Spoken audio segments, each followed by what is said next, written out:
So I'm Annabelle Valentine, I'm the college archivist, which means I basically look after the historical records of the college. So in the reading room today, I've been doing some sessions for Explore Your Archives Week to let people come up and see some of the stuff that we have.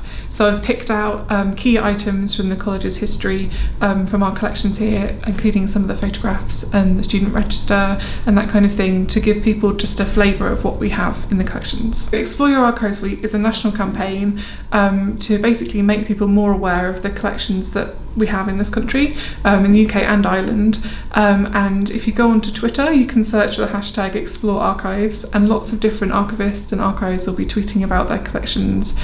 One of the items we have on show this week is this photograph, which I really love because it looks very much of the era. So it was taken in 1937 and it shows students who are fencing in the gym of the college. This room doesn't really look like this anymore. It's in the kind of basement of the library part of Founders Building.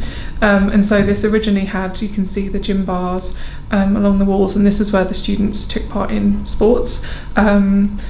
They also took part in lots of sports outside the building, like in the tennis courts and the hockey pitches, but this is where they would have done their sort of inside gym work. Another item that we have on display is this, which, although it doesn't look like much, is a really important part of the college's history. It is the foundation deed of Royal Holloway College. So this sets out everything that Thomas Holloway wanted to achieve with the college and how it was to be run. So there's lots of detail in here about who the governors should be, about appointing the principal. So it says that the principal must be a woman who is under 40 and unmarried, or a widow without issue, so without children. And they actually had to change those regulations because they couldn't find a person who was suitable. So they had to actually change the age limit to find someone who could be the principal of the college. But right up until about the 60s, I think, it was a woman who was the principal of the college.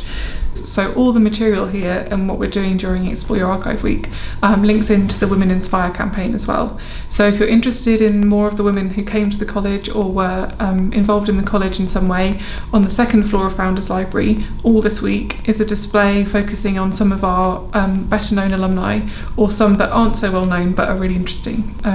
So come along and have a look at that.